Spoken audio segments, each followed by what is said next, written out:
This is Undaunted.Life, a man's podcast. I'm your host, Kyle Thompson. Let's get into it. Male and female, he created them, and he blessed them and named them man when they were created. Guys, that is Genesis 5:2. That will obviously play into what we're going to be talking about today. But guys, if you have not left us a 5-star review and a positive rating wherever you are, please go and do that. And Spotify, you can just go into the show. You can hit 5 stars, and Apple Podcasts, you can do it just about everywhere. Please make sure you do that. Also, we are always accepting donations from new guys that want to support what we are doing here. Again, we do have ads. You guys have emailed me about that before, but the majority of our support comes from donors, comes directly from you guys. So if you like the content that we put out with Undaunted Life, a Man's podcast, just go to www.Undaunted.Life/donate and hop on board, be a part of the team. And I did want to address this before we get into the stuff that we're going to be talking about today. But yes, I was in Washington, D.C. this week. So some of you guys saw that on social media. But no, I was not there because of the potential drop of the SCOTUS decision. So I was there as a guest of Tim Kennedy, who was a guest on the show last week, but he was doing a kind of a book release gala party at the Library of Congress, and his team over there that's kind of handling the publishing and the publicist side of the book release, Sarah Verardo Strategies, Sean Lee, and Danica Thomas, and Sarah's sister Whit, and all those people, a great, amazing team over there. They had me as a guest out there in D.C. to be there for that event. We got to watch, I was part of a little VIP watch party for a documentary that they're going to be having coming out maybe later this year or something like that. It's not even quite done yet, but it was just kind of a cool thing to be there with a lot of great people. I met, his co-writer in all this, Nick Palmisano, and his wife, Susie. And I got to, have dinner with Tim and his family the night before, which was amazing, or with Tim's family, rather. He wasn't there. So with Tim's family. So I got to sit there with his dad, talk about hunting, talk about a bunch of different things. And then, while I was there, I got to hang out with a buddy from high school. Like it was just kind of a cool trip. But on Monday morning, right? So that would be Monday of this week. We were going to be doing a ruck through Washington, D.C. So get a workout in before, we do the, suit and tie, black tie thing that night. And as I was walking to where we were meeting up at, it was I think it was the National Guard Museum or something like that.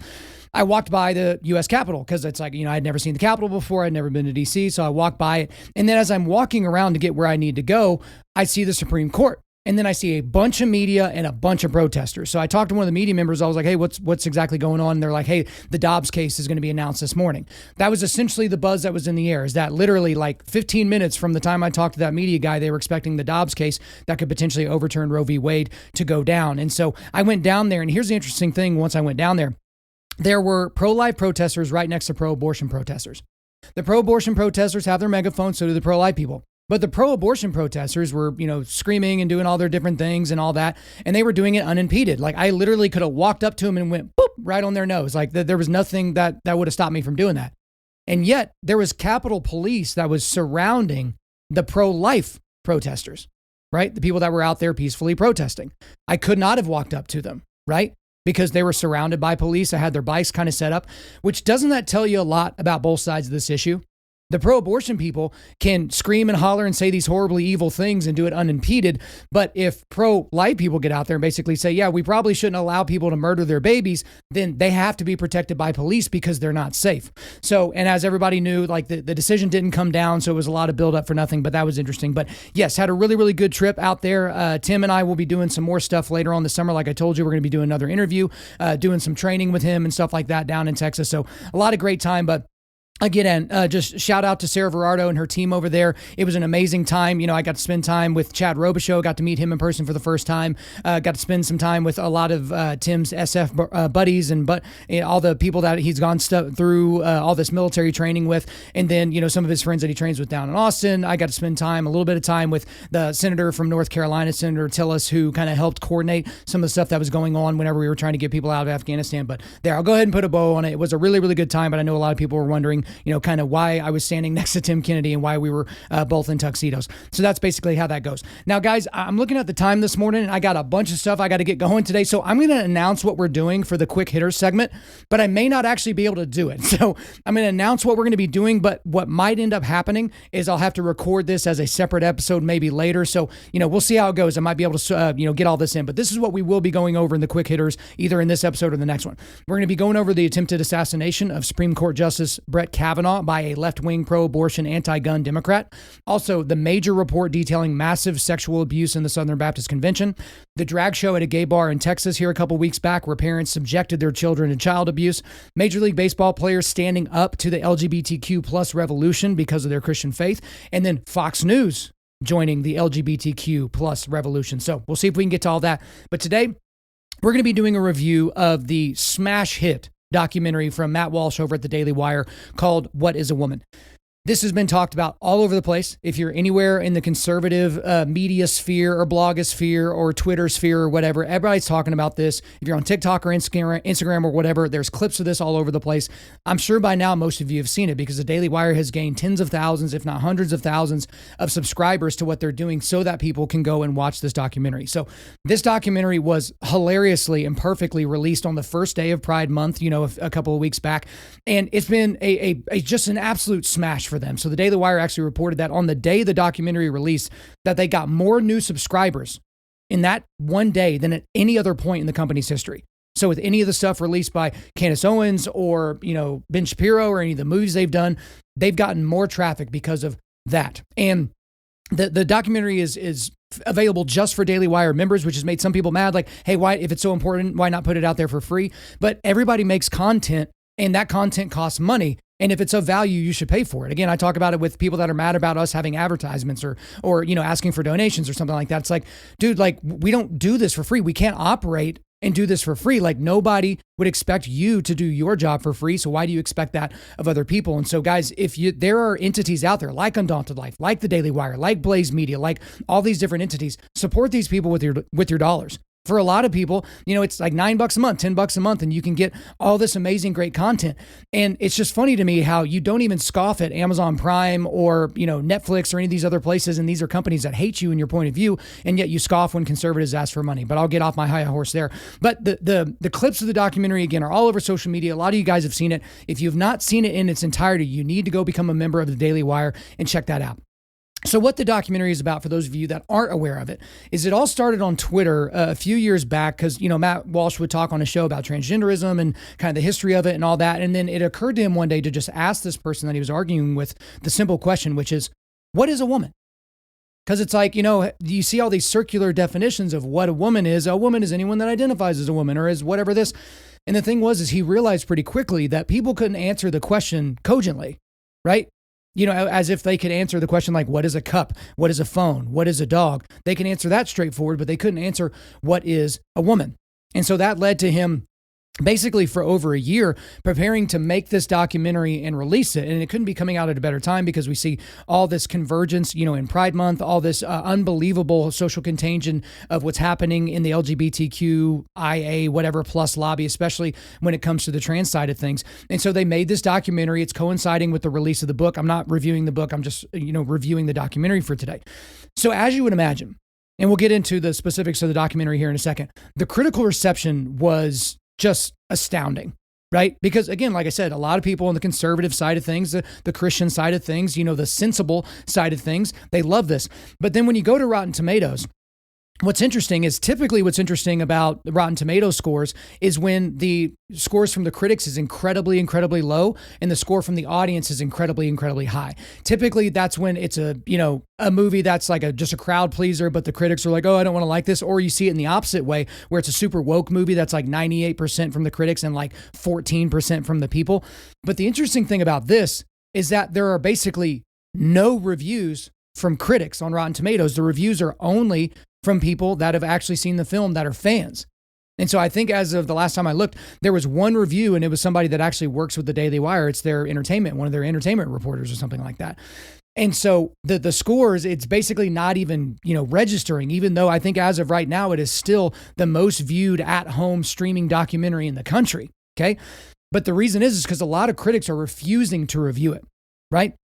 And the reason is because you can't review something in all honesty if you've never seen it. So I think there was an entertainment reviewer from Rolling Stone that actually published a review of this that didn't actually watch the film. And they have the receipts over there at the Daily Wire because they basically have a screenshot of the copy of the review they sent specifically to this reviewer. And the screenshot is of the percent of the documentary that this person watched which just so happened to be 0%.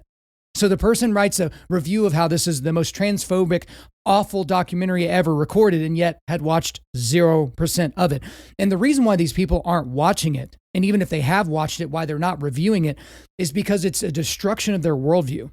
And they are absolutely unwilling to engage with something that attacks their worldview directly. This is something you see about a lot of people from the left. I talk about this all the time. I was supposed to go against, on the debate show over in the UK, Unbelievable, against Kristen Kobes-Dumay, I think is how she pronounces her name, about the book called Jesus and John Wayne. And at the last minute, she refuses to debate me, but does an interview with the host instead, right? Because she knew the host was going to be nice and polite, and she didn't want to have her stuff challenged. And so that's the thing, is these people want to just stay in their cocoon and never be challenged. So I'm going to go through a bunch of thoughts on the film. I'm going to start with some of the basic kind of 30,000 foot view stuff, and then we'll get into public perception and get into a little bit more of kind of the nitty gritty. So in terms of my basic thoughts on What is a Woman, it's absolute top-notch quality, okay? Which you can't say that about everything that is produced by conservatives and people that are on that side of things. But I will say, especially here recently with the Daily Wire, with the Blaze, with PragerU, with, TPUSA, they're creating some very, very high quality content.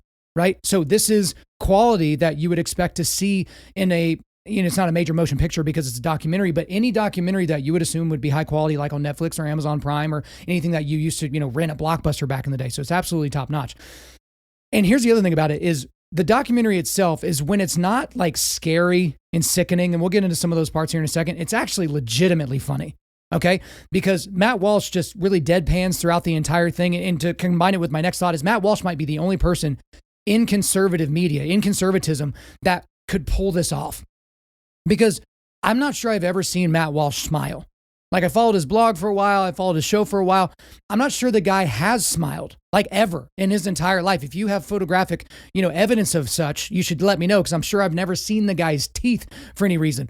But the thing about it is he's so sarcastic that when he's asking questions to these people and he's going super poker face with it, it's super hilarious. And so he's asking these people very, very basic questions, and he's just basically letting them hang themselves with their own rope. He's letting them tie the slip knot for themselves. But Matt Walsh did an absolutely incredible job with this. Also, in terms of just generic thoughts, the documentary starts by tackling the question, is there truth? What is truth? So the entire crux of the film is, what is a woman? But you can't answer that question if you can't answer what truth is, okay? Because we live in this postmodern era of my truth, major air quotes on that, my truth. Like, what is your truth? And he's talking about the truth, and he gets into that with some of the people that he interviews in the film. But we live in this milieu of postmodernism where we're not supposed to look at truth as if there is capital T truth. So I think that was a very important place for him to start the documentary. Basically, is there truth? Can we know? Another thought is that Matt Walsh, he really does an amazing job at something that I learned from my sales background, because I've done a lot of sales in my career. Just let people talk. If you ask a question, don't bail the person out by interrupting them or giving them the answer. Let them talk. And so if you're in a sales situation, depending upon the questions you ask, if it is a fit, the product and the person or the service and the person, they will eventually sell themselves. You just have to let them talk. Now, that doesn't work 100% of the time, obviously, but that's just good generalized advice. And I thought that was fantastic to see Matt Walsh throughout the film. He would ask somebody, a simple question, maybe a pointed question, maybe a little bit more difficult question, and he wouldn't bail them out, even whenever there was silence. He would just let them talk. So that's a good thing for a lot of you guys, is if you're debating someone that's across from you or just having, maybe a heated discussion or a cordial discussion about a heated topic or something like that, make sure when you ask your question that you get an answer. And then if you get part of an answer, say, tell me more about that. Just let them keep talking, because again, this worldview that's on the opposite side of what Matt Walsh, me, and a lot of people that are on our side believe, their worldview is nonsense. It is based and grounded in nothing. And you have to let them, they're never going to realize it. They're not going to change the things that they're doing. But when you have a third party audience listening to this interaction, it's best to just let them do the talking. And the last kind of generic thought is, he actually sent the people that he interviewed the questions beforehand, okay?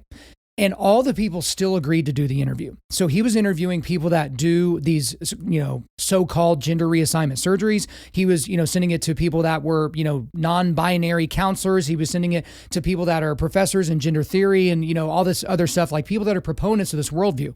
He sent them all the questions beforehand, and they still agreed to do the interview, which is very, very interesting, because it was only when Walsh would ask the simple follow-up questions, that things would go off the rails. So when you look at the basic questions, right, these people are thinking they're going to hit a home run. They're like, oh, he's asking, what is a woman? Like, how does a man become a woman? Hey, this is what I'm kind of like. Am I actually a woman? And these people were all good with it. And then we would ask simple follow-ups to go a little bit deeper into a subject. That's when people got real defensive. That's when people got really, really mad. That's when they really, really started charging up the rhetoric. Okay. Now let's talk about the public perception a little bit, and then we'll get more into some of my detailed thoughts. So the right obviously loves it, as I talked about from the beginning. Conservatives have been sharing this all around. The left, people on the left, even though they haven't watched it, they hate it, which is just hilarious.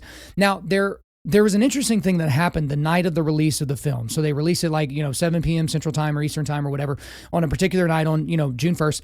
There was an attack on the Daily Wire's website the night it was released. Okay. I don't really understand the technology, but essentially it was sending a bunch of bot signals to basically affect people that were wanting to stream it live. Now, it didn't affect things as it went forward, but there was clearly a coordinated attack on the release of this film. And we can assume it wasn't coming from, a rival conservative outlet, because they want this content to be out there. They've been incredibly complimentary of this content. It just shows that people on that side of things are willing to, play dirty in order to get people not to be able to see this, which is something that we should pay attention to as we move forward. Also, Matt Walsh has actually received credible death threats because of this. So this is something that he's talked about on his show. This is something that he's basically expressed as like, hey, we knew this was coming. We knew this was going to happen. This wasn't really a surprise to us, but it does kind of shed light on, the people that are, constantly online talking about how they're receiving credible death threats. They never show the receipts. Where Matt Walsh will take screenshots of these death threats, put them up online and tag Twitter and be like, hey, are you going to do something about this? People are threatening to kill me and my family. Can we do something about that? But again, it just goes back to these people that are on these extreme leftist positions on whatever the topic is, their willingness to be incredibly violent to the point of potentially killing people. We saw that with the person that was trying to kill Justice Brett Kavanaugh a couple of weeks ago. Also, people are trying to get Matt Walsh kicked off of social media because of this, right? So every day there are hundreds, if not thousands of people that are, flagging his account and reporting it and doing those different things. But as of now, it seems like, I'm recording this on the 15th, so it's been a couple of weeks since the release of this. He's still on social media, but that was another thing he talked about in the run up to the release of this film, is that he was going to release it regardless. He was going to release it no matter what. And he assumed that he was going to be getting kicked off of social media. He wasn't hoping for that, but he assumed that was happening, and he was just going to call it good. Yeah, it is what it is. So now let's get into some detailed thoughts about the documentary, What is a Woman? So with his question, what is a woman? The responses kind of ended up being in 3 different categories. Okay. The first is that the people were genuinely stumped by the question. They didn't know how to answer it. They didn't know how to think about it. Well, here I'll go into each here in a second. I'll give you the 3 categories here. So I'll back up. They're either genuinely stumped by the question. Second, they pretend to be stumped by the question. And third, they define woman by using the word woman. Okay, so now let's go back. They're genuinely stumped by the question. So these people don't know why it's being asked, why it's being framed that way, why all of a sudden in an interview that type of a question is hitting them so funny. So that's the first group. The second group, they pretend to be stumped by the question. These are people that are intellectually dishonest. They know what a woman is. They know it's somebody that basically every chromosome in their body is XX. They know that. It's a person with a vagina and fallopian tubes and ovaries and a uterus and breasts. And like that is what a woman is, right? An adult human female. But they pretend to not know the answer to that. And then the third category, they define woman by using the word woman. So you hear these people say, he would ask, what is a woman? They're like, anyone that identifies as a woman. But you can't use the word in the definition of the word, because that's what we're trying to define. That's circular reasoning. That's circular defining. Like, you can't use the word to define the word itself. It has to, the definition has to exist outside the word. Also, another thought is, and just being completely neutral here, people that support transgenderism, as a reality, and these people just seem deeply, deeply illogical, ignorant, smug, untrustworthy, and in a lot of cases, sometimes evil. But people on the other side, like the side that I'm on, they seem logical, informed, humble, truthful, moral. And again, I try to go into all these things understanding I do have bias towards, one side or the other, but it was shocking how unbelievably dumb the people that support this whole transgender revolution came off as. And again, like I use those words specifically: illogical, ignorant, smug, untrustworthy, and evil. But the other people that were incredibly balanced were the people that are just like, no, this is nonsense. Like, we're not helping people by allowing this type of ideology to get out into a wider culture. They were operating on logic, information. They were incredibly humble with their opinions, but they were standing up for truth. And truth comes from a moral basis. We get a moral law with which to differentiate between good and evil, and that moral law comes from God. Now, another thought is, I thought this was an interesting shift in the film. Again, you have to go watch it. I'll put it in the show notes so you can go. It's whatisawoman.com, so you can go watch it for yourself. But about 2/3 of the way through the film, he gets serious, because the first third, first half or whatever, it's kind of funny. There's a lot of levity, and it's kind of, just whatever, right? But then he gets serious when he starts discussing Alfred Kinsey, who is, basically the godfather of this sexualization of children movement, and John Money, who is the godfather of the trans movement. And so these are both deeply, deeply evil men. These are men that you should know more about. Again, he talks about it in the film, but he goes into much more detail in the book about Alfred Kinsey and John Money. But this might be, as I think about it, this might be the main reason why the left is scared of this film.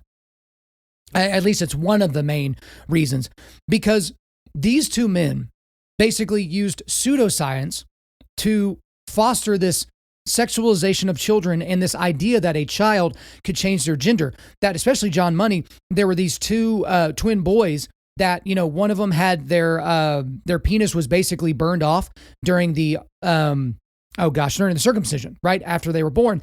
And so he got a hold of these two kids, and he was going to raise the one whose circumcision did not get messed up, raise him as a boy, and then raise the other one as a girl. And it had horrific results. One of the kids ended up killing himself. The other one, overdosed, which, is, I guess, kind of a form of suicide. I guess the kid knew that his time was coming up, and, they did this as adults. John Money would put these kids in sexual positions and, actually make them, act out sexual acts with one another. And again, one kid was raised as a girl, even though he was a boy, and he always kind of rejected that and never really felt comfortable. But that's where this whole transgender movement comes from. And Alfred Kinsey is no better. And so again, he goes into more of that detail in the film, and it's really terrifying, because when you take all these different things to bedrock, because again, you'll get this where people are like, oh, well, Christians are okay with this and Christians are okay with that. But if you take it back to the scriptures, if you take the ideology that they're espousing back to the Gospels, you have to say, okay, that person may purport to be a Christian, but that doesn't jive with what Jesus teaches in the New Testament.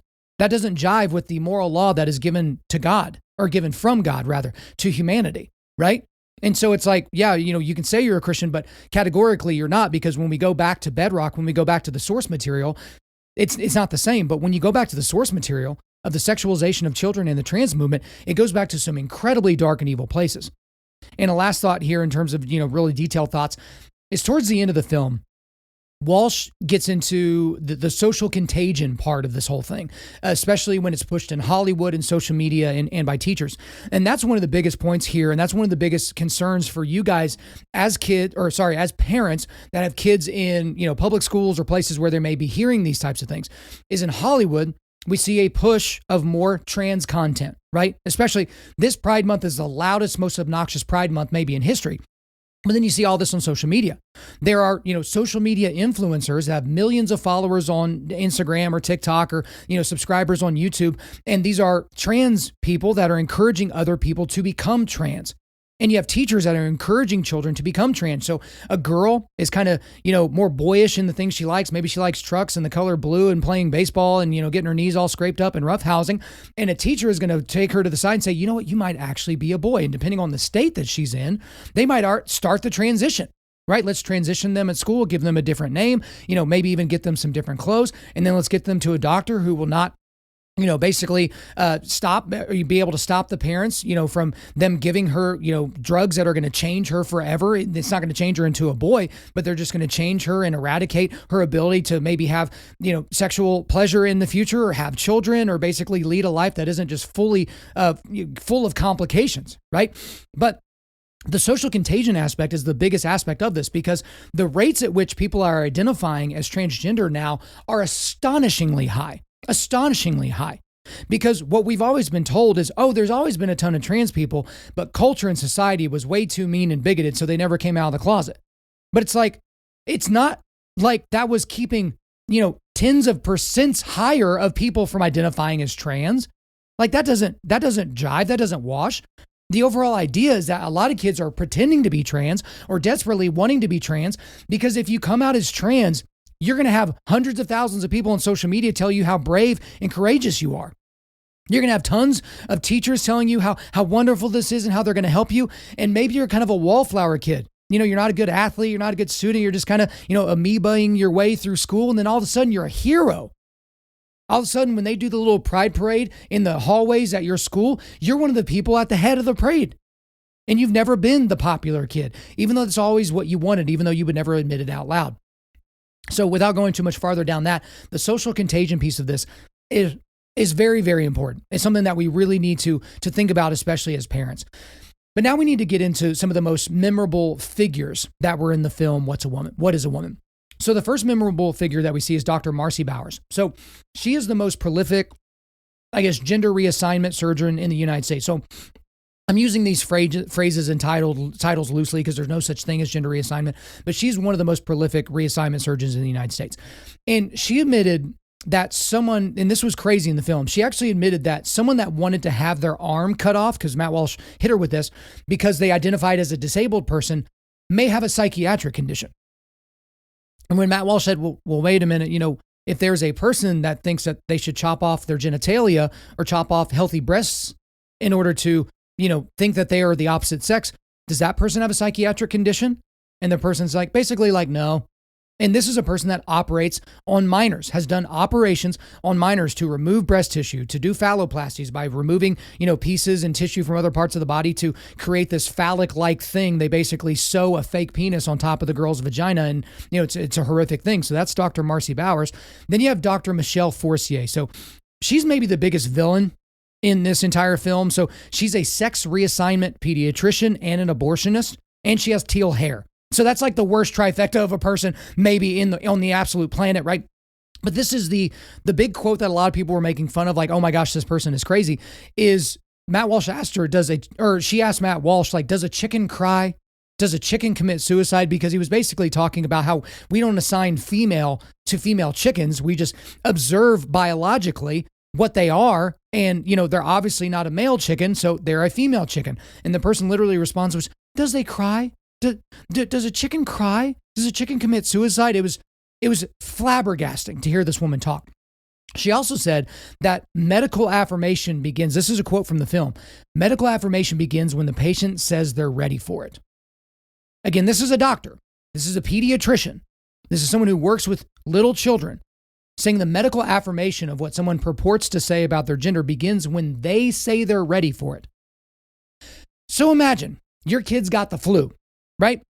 He's 7 years old. You walk him into the doctor's office and the pediatrician, does their testing and does all these different things. And then they look down at your kid and say, hey, I know you feel like you had the flu. I would like to affirm that, but I'm not going to do that until you're ready for it.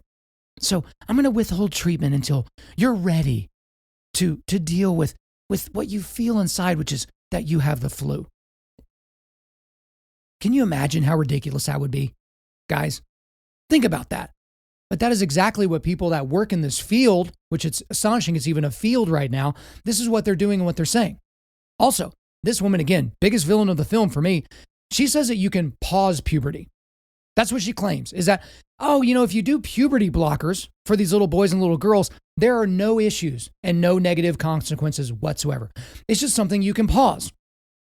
As if at the age of 13, you can pause a little girl who's developing breasts and developing, all these, advancements in her internal whatever that's going on in a little girl. And then same thing with a boy, more testosterone, hair in weird places, and, their penis is going wild and all those different things. You can just pause that and then pick it up down the road if you want to. As if a 13-year-old says, no, a 13-year-old boy says, I'm a girl, and you hit the pause button, that when they're 21, they're like, I've kind of grown out of it. I'd like to go through puberty now. As a fully grown adult, that you can just hit play again.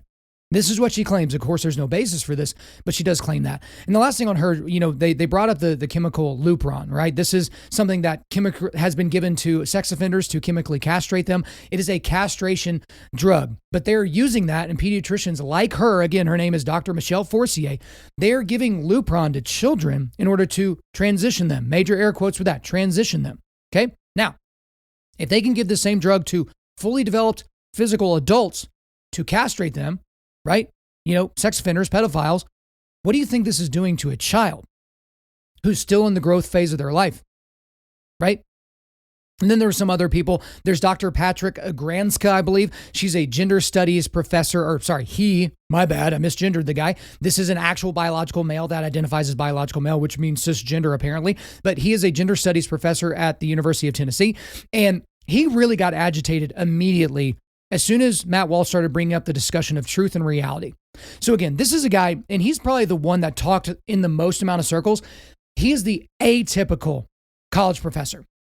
And I don't mean in a good way. This is a guy who just uses a bunch of words when strung together sound really, really smart until you read them and go, oh, this is nonsense. This is a guy that's basically a walking, talking thesaurus, just throwing words together and just kind of, mixing them up in a bowl and then just serving them to you and then saying, yeah, see how smart I am? Look, I wear glasses and I, cross my legs at the knee. Isn't that neat? Right? This guy, again, as soon as Matt Walsh started talking about truth and all these things, he threatened to get up from the interview. Again, this is a gender studies professor, but he's not even has an inkling of interest in trying to find the truth, right? Then you had Democrat United States Representative Mark Takano from California.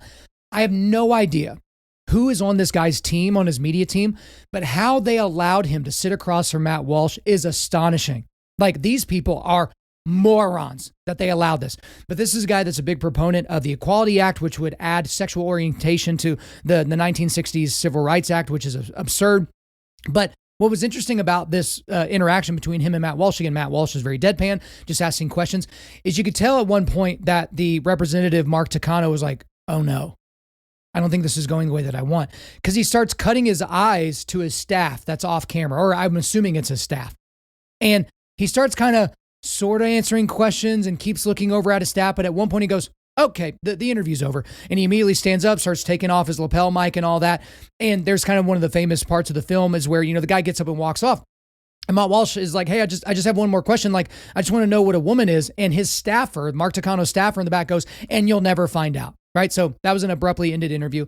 There was also a trip to Africa where Matt Walsh spent some time with the Maasai tribe. So he was just asking them through an interpreter basic questions. And the thing was he was asking them basic questions about male and female and gender and roles and different things like that. And he was getting very, very basic answers back. Right. Which kind of should remind all of us that simple wisdom beats intellectual gymnastics every time. So go back to that University of Tennessee professor, Dr. Patrick Granska or Grzanka or whatever. This guy is trying to weave these big webs of these crazy theories that are supposed to kind of, end up coalescing their way into this thing that is cogent and makes sense. And it doesn't. And, as I was watching the scenes with the tribe in Africa, and, it was a really kind of funny and good part, I was reminded of this Malcolm Muggeridge quote. It's an absolutely incredible quote. It's part of a much larger quote, but it's, we have now educated ourselves into a state of complete imbecility. I love that quote. That quote could define, the age we're living in right now. We have now educated ourselves into a state of complete imbecility.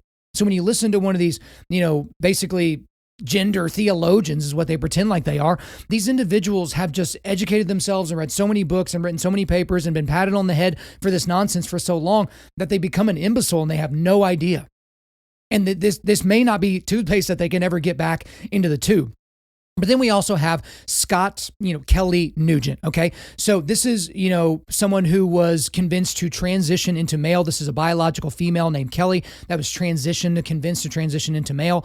The director of the film and Matt Walsh say that Scott Nugent is the hero of the film, that she is actually the center point of the film. So in this documentary, she goes into the surgeries that were performed on her to get her to present as male. She gets into the side effects, which are absolutely stunning and shocking. But she had kind of a couple of main points that she said through this. The first big point is that medical transition is experimental right now and will remain experimental because you literally, unless you can, add Ys to every chromosome inside of somebody, I think there's trillions of chromosomes. I don't think it's ever going to be possible, right? But it's experimental right now. The surgeons that are performing this and the pediatricians that are giving these drugs, they have no earthly idea what the consequences are right now of the things that they're doing, even physically. We're not even getting into the mental and, societal and cultural side of things. Just physically, they have no earthly idea what the outcomes of a lot of these things are doing. So these children that are getting these procedures and getting these drugs done to them right now, they're the guinea pigs. They are helping them figure out how to make this easier for people in the future, even though it's not going to actually help them in the future. It's just going to be a little bit easier without more complications. But another big point that was made by Scott Nugent, by her, is that people stand to make a lot of money off transgender revolution, especially children's hospitals. Okay. Now, some of this has been disputed, but the surgeries to quote unquote transition these children that is done by, 4 or 5 different hospitals here in the United States, it's about $70,000 and it's not covered by insurance. I don't think it's covered by any insurance right now. So 70 grand out of pocket to transition your child, right? But the complication rate of this, just as a sidebar, is around 67%, which, is there any surgery on the planet that you would get if they told you, yeah, there's a 67% complication rate? And complication makes it sound like, it's going to be a little bit hard to recover, different things like that. It's like, no.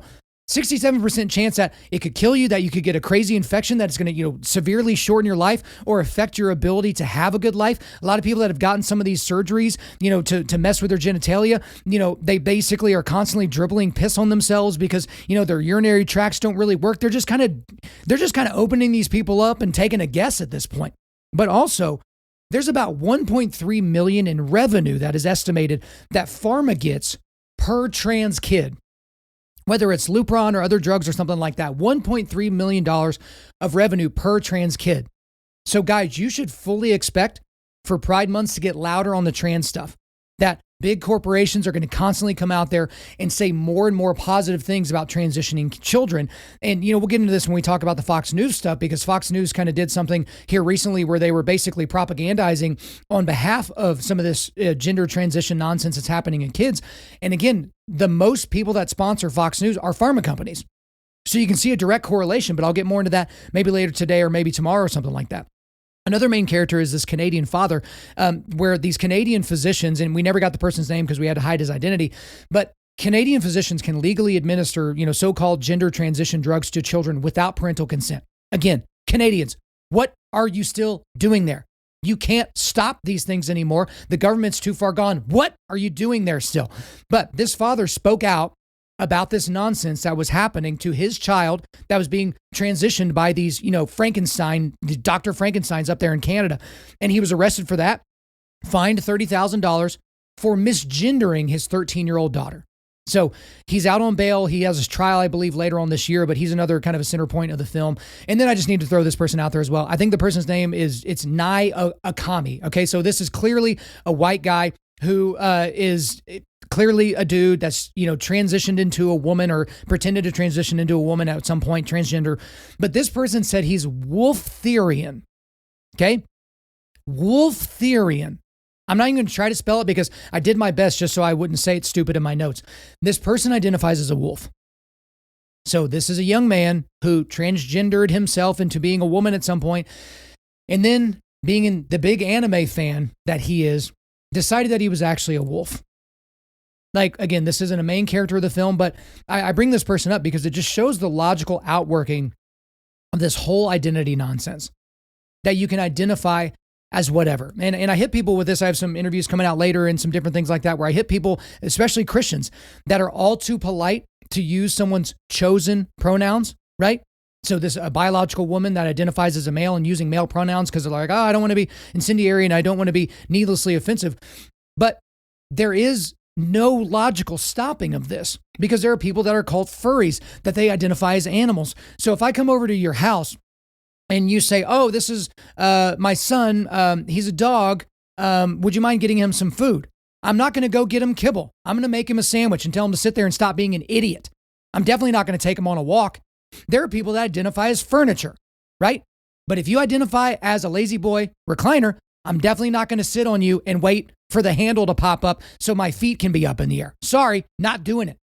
I'm not going to go into that. And we can't play into that. This is just a little sidebar for conservatives and Christians out there. Do not play into the transgender nonsense.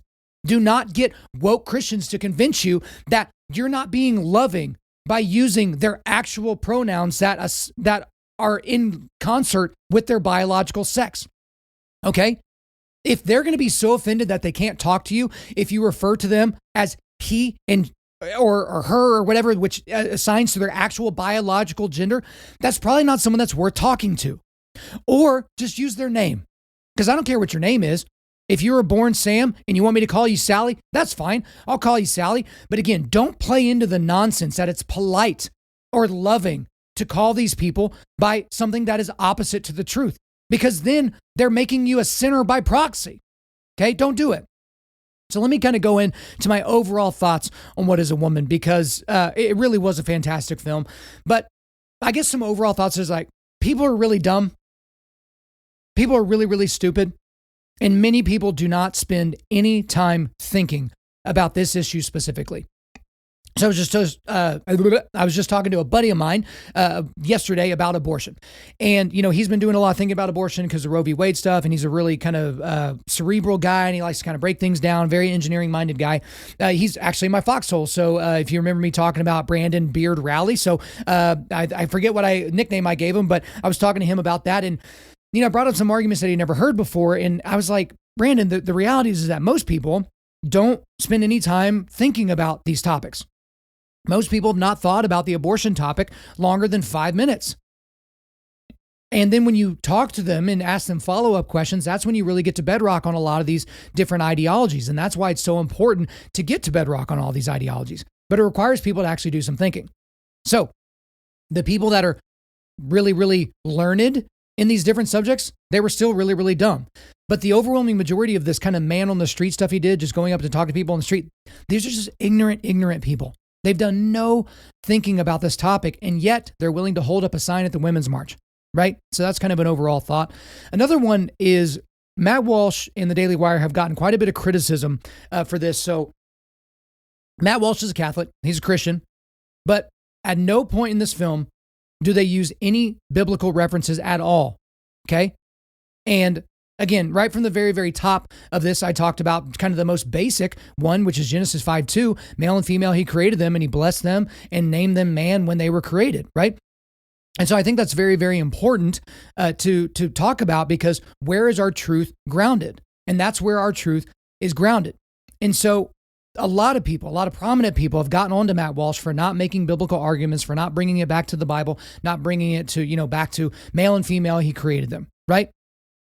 But to a degree, I understand why DW didn't go that route, okay? Because culture doesn't care about Christianity, right? And this is where we get into, sovereignty and, God's sovereignty and culture and some of those different arguments. And I'm going to kind of leave that to the side for now. But culture doesn't think the Bible's real. Culture doesn't think God's real, right? It's a very secular humanist culture that we live in. So you can more easily dismiss a film like this. And if you're in the squishy middle, you can more easily dismiss a film like this if it's based on scripture. So being an organization that is not a Christian company, but a conservative company, they went with the route that is like, we're going to try to destroy this ideology. We're going to try to rot it from the inside. And we're going to do it by using strictly logic-based things, right? We're going to use it strictly in this way. So would I have liked there had been some scripture in there? Do I think it would have driven a lot of these points home? Yes, I do. I don't think they needed to avoid this in any way, shape, or form, but that is what they decided to do. Okay. So I get it. I'm sensitive to those arguments of people that said there should have been scripture. There should have been, a Judeo-Christian ethic kind of put onto this and undergirding all of this, but I understand why they didn't go that route. I don't necessarily agree with it fully, but I do understand it. But let's talk a little bit about why What is a Woman is important. We need to talk about that. The first thing is obviously something that I talked about a lot in my show and a lot through this podcast, is that truth is incredibly important. And I mean capital T, truth. It is incredibly, incredibly important, because we're getting to a place culturally where truth is becoming irrelevant, especially when someone asks you a silly question, which is, well, what is your truth on that? It's like, okay, if we're talking about opinions, I always bring up who's the better basketball player, Michael Jordan or LeBron James. That's an opinion. No one can be right. But it's not an opinion. It's not my truth that Michael Jordan played in the NBA in the 1990s. That's either true or it's not. And when you try to get people pegged down to whether something is capital T true or not, they get really, really uncomfortable. And that's not a great place for our culture. Okay. I think there's a lot of concerns for us in terms of our American Western, greater Western culture. But one of the biggest things is that truth is being denigrated. Truth is being called bigoted. Truth is being called transphobic. But truth is incredibly, incredibly important. So I'm so glad that they spent a lot of time focusing in this documentary, when they weren't just trying to entertain us, on truth itself. Also, the reason why What is a Woman is important is because we are required to protect women. A lot of you guys that listen to the show, you fancy yourselves sheepdogs, or at least, you see yourself as a protector of the women that are in your life. And this is a way that we protect women. So one way to protect women is by keeping men out of their bathrooms. Because sexual assault by a male in a female restroom, the odds of it only go up if you allow biological males in a female restroom. Because basic common sense, right? So we need to protect our women. Also, we need to protect our women and girls in terms of their responsibilities, right? In the things that they want to do, but also their ability to compete. So when you have biological males going into their sports and stealing medals from them, stealing scholarship opportunities from them, stealing opportunities from them to create memories of glory where they, were on the podium or something like that, or any of those things that we've talked about on the show before, regardless of the sport, that is not helpful to women. Like, there are people that are thinking within the next 5 to 10 years that women's sports will not even exist anymore. There will be men's sports and then trans sports. Because again, if more and more young people start to identify as trans and more young boys think that they're young girls and start playing girls' sports and they're in school districts that allow for that nonsense, where will the women's sports be?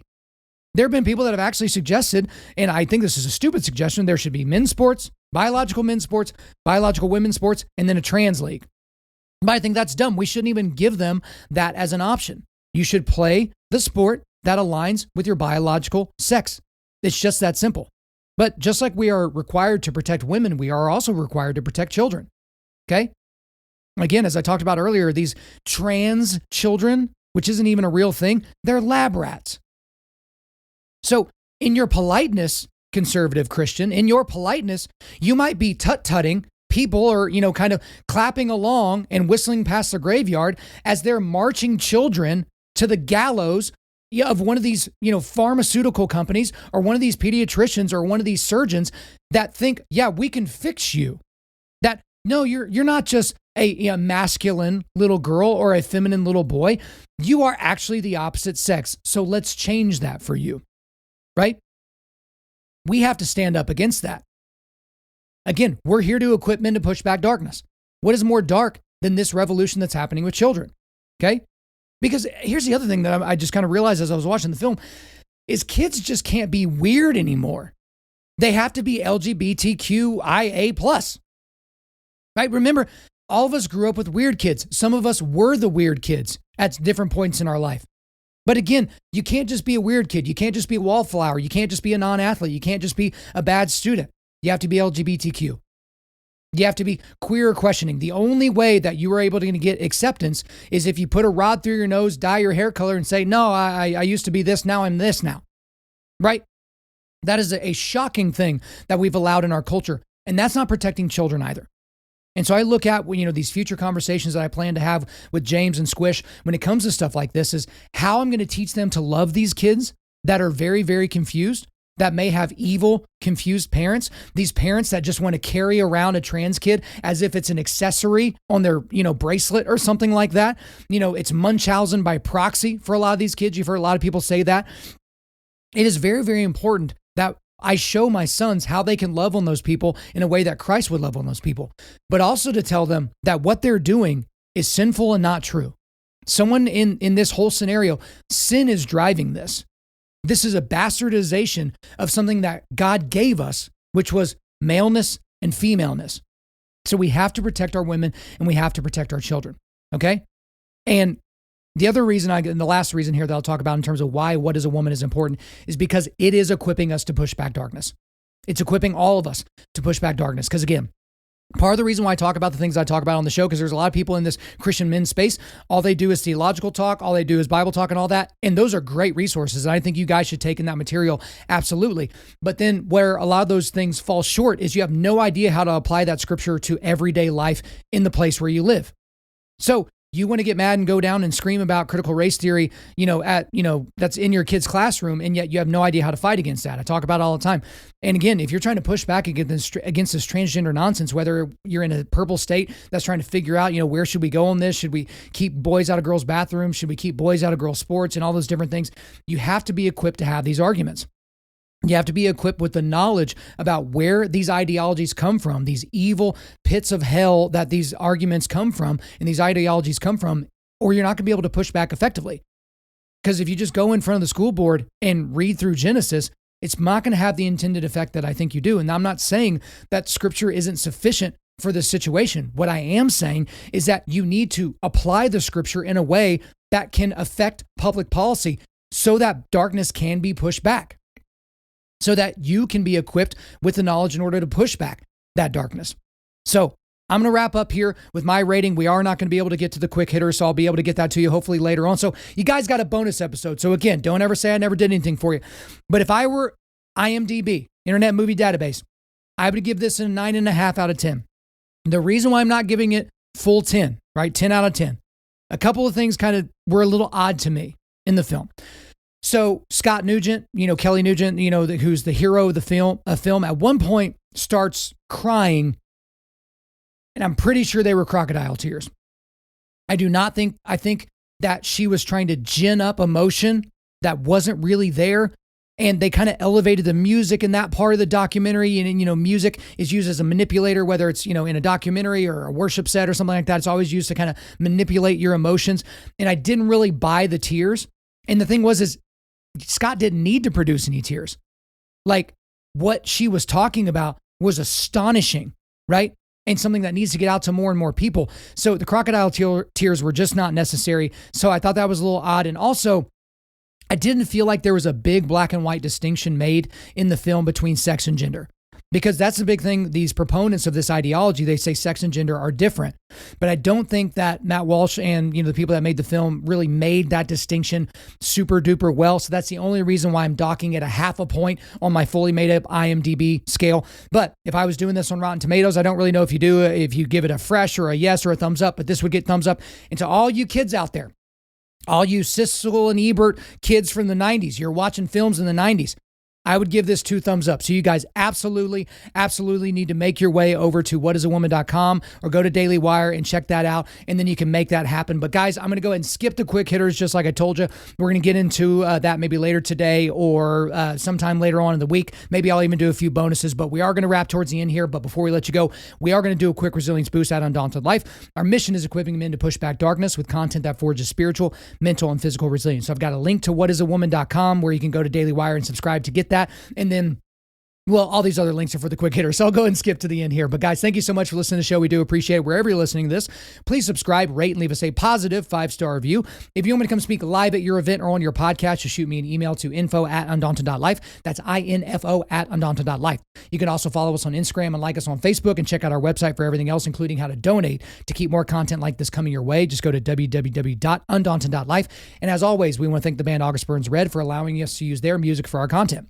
The music on this podcast is their song Cutting the Ties, which is off the 10th anniversary re-recording of their album Leveler. The links are in the description. I'm your host, Kyle Thompson. Remember, keep pushing back darkness, keep forging spiritual, mental, and physical resilience, keep seeking the Lion of Judah.